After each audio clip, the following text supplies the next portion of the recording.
ढकोसला पत्र और देश की सुरक्षा के बीच एक मजबूत दीवार बनकर के खड़ा है।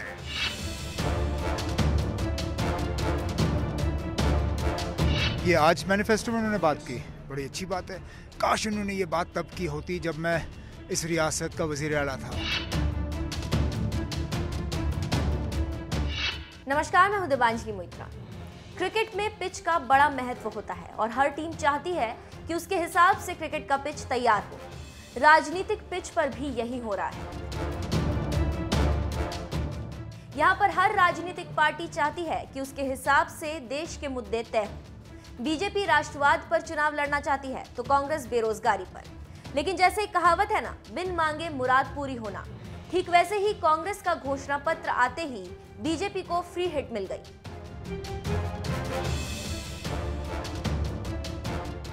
कांग्रेस के घोषणा पत्र को लेकर कोई शहर हो, प्रधानमंत्री पीएम मोदी तगड़ा वार कर रहे हैं। प्रधानमंत्री मोदी ने इसी बात को लेकर पश्चिम बंगाल के सिलीगुड़ी में एक जनसभा को संबोधित किया। जनता के सामने कांग्रेस को लेकर उन्होंने जमकर हमला बोला और कहा कि कांग्रेस का घोषणा पत्र ढकोसला है। आपका ये चौकीदार कांग्रेस के ढकोसला पत्र और देश की सुरक्षा के बीच एक मजबूत दीवार बनकर के खड़ा है। कांग्रेस की साजिशों को ये मोदी कभी कामयाब नहीं होने देगा।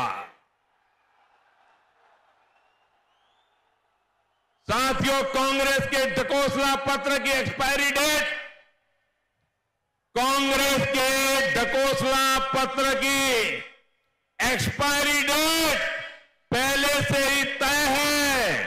तारीख है 23 मई।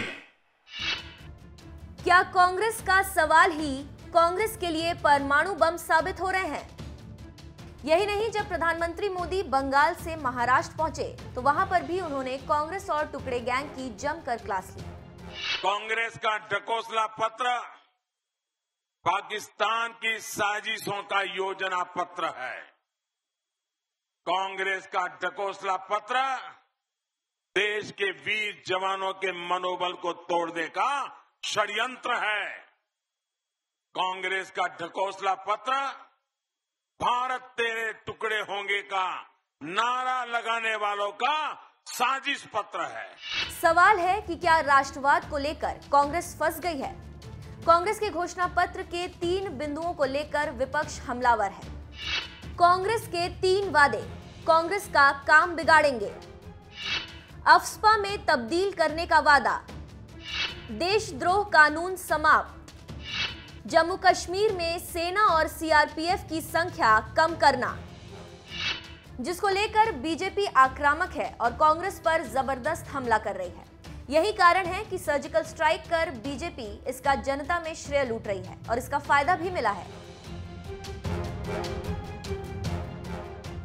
इसी वजह से प्रधानमंत्री मोदी, बीजेपी अध्यक्ष और पूरी बीजेपी कांग्रेस के घोषणा पत्र पर एक साथ हमला करके उसे बैकफुट पर ढकेल दिया है और जनता की नजरों में बढ़त बनाती दिख रही है। मोदी ने इसी मामले में नेशनल कॉन्फ्रेंस के नेता उमर अब्दुल्ला की भी जमकर खबर ली। नेशनल कॉन्फ्रेंस, फारूक अब्दुल्ला साहब, उनके बेटे उमर अब्दुल्ला साहब की पीढ़ी प्राइवेट कंपनी, इस नेशनल कॉन्फ्रेंस ने बयान दिया है कि कश्मीर में अलग प्रधानमंत्री होना चाहिए।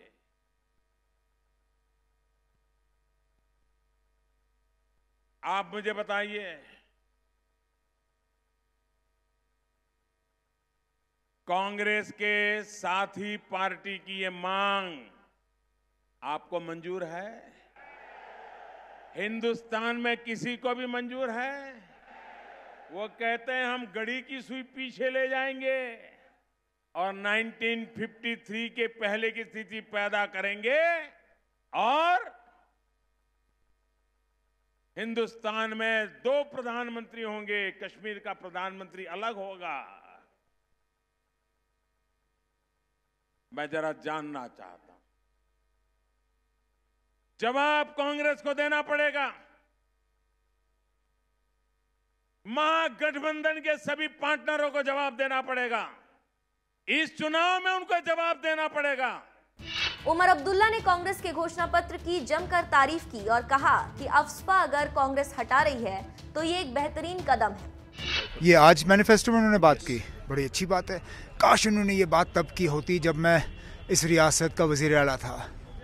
उस वक्त मैंने जब अफस्पा को हटाने की बात की थी, मैं माफ़ी चाहता हूं कहते हुए, लेकिन उस बात के खिलाफ साजिशें कुछ कांग्रेस के ही दोस्तों ने की। अब मैं यहाँ नाम नहीं लेना चाहता हूँ क्योंकि अच्छा नहीं होगा, लेकिन वो कश्मीर के कुछ सीनियर लीडर थे जिन्होंने उस वक्त मेरी कोशिशों को नाकामयाब करने के लिए साजिशें रचाई। उस वक्त मुझे सिर्फ अगर कहीं से सपोर्ट मिला वो जनाब चिदम्बरम साहब से मिला।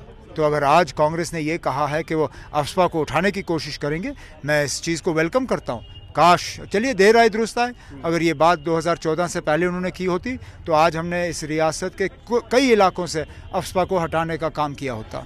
कुल मिलाकर प्रधानमंत्री मोदी इस वक्त अपने पूरे फॉर्म में हैं और कांग्रेस को बड़ी ही अच्छी तरह उठापटक करा रहे हैं। बड़ी ही शानदार तरीके से कपड़े की तरह खींच रहे हैं और सुखा भी रहे हैं। सूख जाने के बाद फिर कांग्रेस को धो रहे हैं। और हाँ, ऊपर हमने इसकी शुरुआत क्रिकेट के बात से की थी तो अंत भी क्रिकेट की ही बात से करेंगे।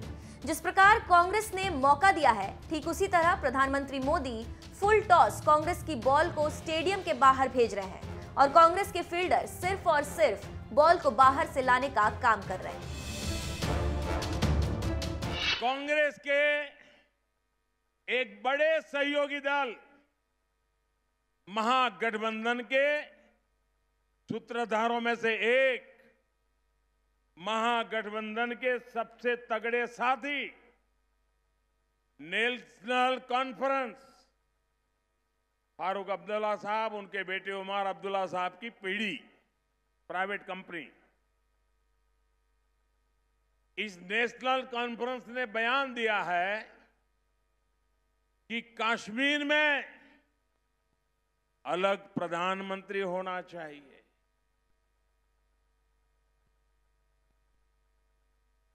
आप मुझे बताइए,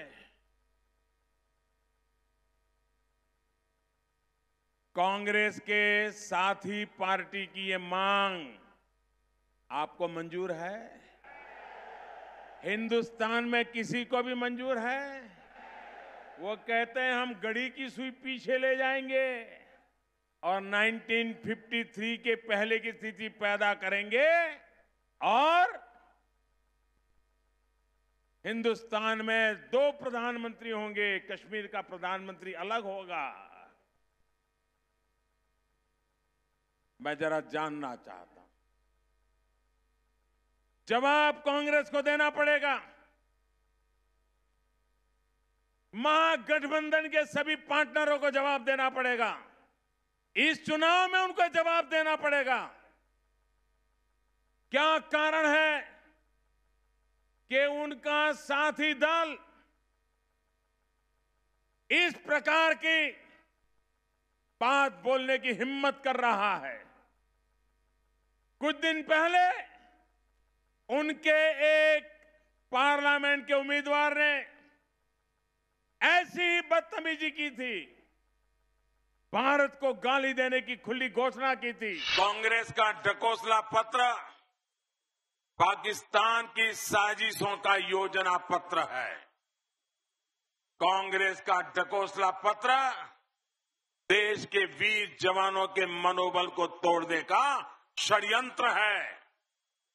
कांग्रेस का ढकोसला पत्र भारत तेरे टुकड़े होंगे का नारा लगाने वालों का साजिश पत्र है। साथियों, इस क्षेत्र में नक्सली हिंसा से निपटने में हमारे जवान निरंतर डटे हुए हैं। महाराष्ट्र में हिंसा फैलाने वाले इन माओवादियों के दिन अब गिन चुके हैं, लेकिन मेरे प्यारे भाइयों बहनों, आपको सावधान रहना होगा। अगर थोड़ी सी भी चूक हुई अगर इन महामिलावट करने वालों को जरा भी मौका मिला तो नक्सल माओवादी आंदोलन को और गति मिलने वाली है। साथियों, जब हमारी सरकार हिंसा के लिए उकसाने वाले अर्बन नक्सलियों को सजा दिलाने का प्रयास कर रही है, तब कांग्रेस और एनसीपी के नेता कैसे उनके साथ खड़े हो जाते हैं, ये आपने भली भांति देखा। अब तो कांग्रेस ने खुलकर घोषणा की है कि अगर कोई अर्बन नक्सली देश विरोधी काम करता पकड़ा जाए तो उस पर देशद्रोह का केस नहीं चलेगा।